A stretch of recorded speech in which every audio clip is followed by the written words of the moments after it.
A huge Eid Mubarak to everyone celebrating over the next few days. May Allah make it blessed and happy, and inshallah we can make the best of whatever kind of situation we're in at the moment. The recipe and the method are right down below in the description box, but I do want to take this time to address something really important. And yeah, this Eid might be difficult for a lot of reasons. We might not be able to see our families, we might not be able to go for Eid prayer, we might not be able to do the same sort of things that we usually would have done to celebrate or enjoy ourselves. But one thing I will say is that we should never underestimate how difficult things are for some people around the world. There are still people around the world that don't have food, that don't have family, and there are thousands, if not hundreds of thousands of people who are celebrating Eid alone. There are also a lot of new Muslims and reverts whose families haven't accepted their Islam, and they might not necessarily have somewhere to go. And also, life doesn't stop. People are still struggling despite Eid, and we can just hope to make the best of whatever situation that we're in. If you are celebrating Eid alone, then I just want to give you 16 things that you can do to make your Eid as great as possible. The first thing I want to say is not to compare. And by this I mean not to compare your Eid to somebody else's Eid,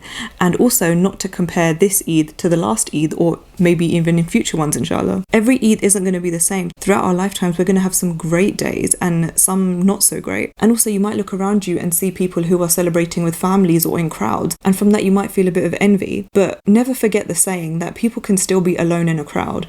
Just because people are around their families doesn't mean it's a straightforward situation. Families are complicated, life is complicated, situations are complicated. So always remember that Allah will never test you beyond your capacity. So as difficult as today might be for you, know that Allah wants you to make the best of whatever situation that you're in. Another thing that you can do is schedule in some pamper time. Now you could use this time to just sleep, or you could take this time to just really take care of yourself, do all the things that you haven't made time for before, and indulge yourself. It's a day to be happy, it's a day to enjoy yourself. So find what it is that you enjoy and practice that today. You could use this time to read. Reading enriches us so much. Now you could read some Islamic textbooks, some fiction, some non-fiction, whatever it is, but use this time to work on your mind, use this time to develop yourself. You could go out for a walk, explore somewhere new or somewhere that you really enjoy. Take in what's around you, take in nature, notice things that you've never noticed before, really appreciate what's around you. Have a look into some Eid events. Your local community might be holding some Eid events. Now it's likely that a lot of them will be limited because of social distancing and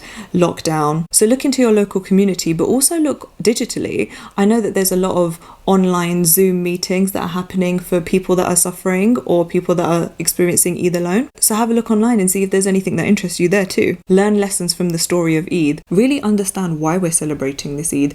Look into all the traditions and why we do them. It's a fascinating story, and I really think that at different points in our lives, different parts of the story can really resonate with us. So have a look, be inspired. Also look into any sunnah practices. I'm not qualified to educate anyone on what's right or wrong Islamically, but definitely do your research and find out what sunnah practices that are recommended and see how many of them that you can do. Are there any places that you can volunteer for? Any sort of refuges, any food banks? Are there any community opportunities like that? You can cook something and share it with your neighbours. I know this is a sunnah, but you can even push yourself and make your favourite dishes or try something new that you've never tried before. You could send some Eid cards or some e-greetings if you think you're going to be too late.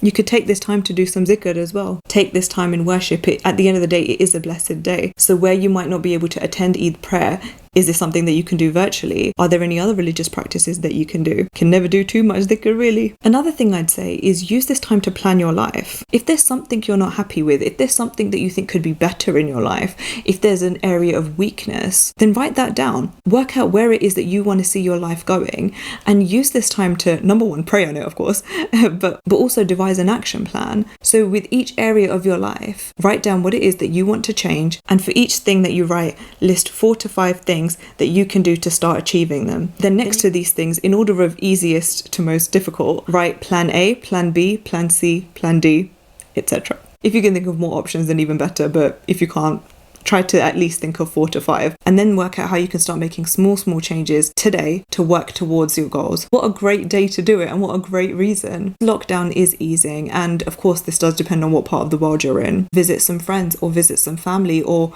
reach out to people that you might not have reached out to in a really long time. There is no right or wrong way to celebrate Eid. I mean, unless we're talking about halal haram, really, but all I'd say is look at what's in front of you, appreciate what's in front of you, and make the best of what's in front of of you. I'm going to link in the description box to Solace, which is a charity for reverts, which does some fantastic work, and they really recognize how difficult this time of year can be for people. So I really advise that you check out their website and their Instagram account and see if there's anything that you can do to either support, or if there's any material on there that can help you get through the difficult time. And I always put details of helplines in the description box, so if you are struggling, there is always someone that you can turn to.